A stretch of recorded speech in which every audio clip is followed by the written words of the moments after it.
আসসালামু আলাইকুম ওরহমতুল্লাহি ওবারাকাতুহ।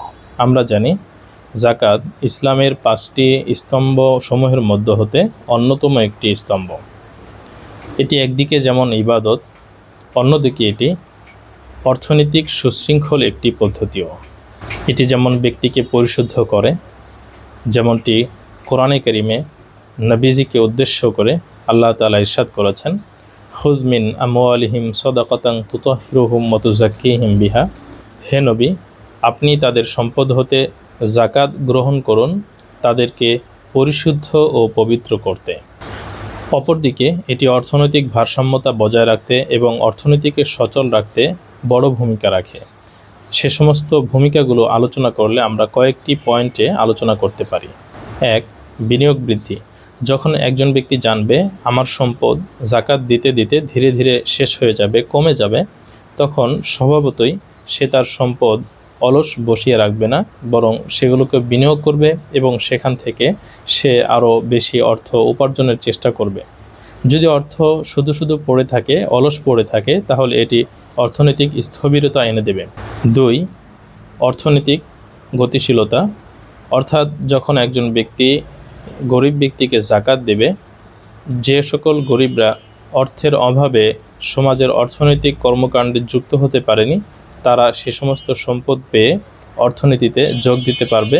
পাশাপাশি বাজারে পণ্যের চাহিদা তৈরি হবে, কারণ তাদের হাতে অর্থ এসেছে। 3. কর্মসংস্থান সৃষ্টি। যখন কোনো একজন গরিব অর্থের অভাবে সে বাজারে উদ্যোক্তা হতে পারছে না, বাজারে সে কর্মসংস্থান খুঁজে পাচ্ছে না, কিন্তু যখন তার হাতে অর্থ যাবে তখন সে তার কর্মসংস্থান খুঁজে নেবে এবং সে নিজেও উদ্যোক্তা হতে পারে। 4. অর্থনৈতিক ভারসাম্যতা বজায়। অর্থাৎ একজন ব্যক্তি যখন 2.5% হারে জাকাত দিতে থাকবে, তখন তার মাঝে সম্পদ পুঞ্জীভূত হওয়ার যে পথ সেটি বন্ধ হয়ে যাবে।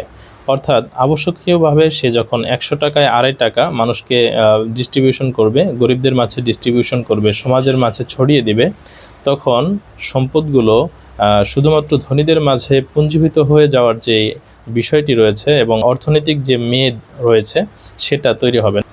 5. দরিদ্র জনগোষ্ঠীর অগ্রসরমানতা।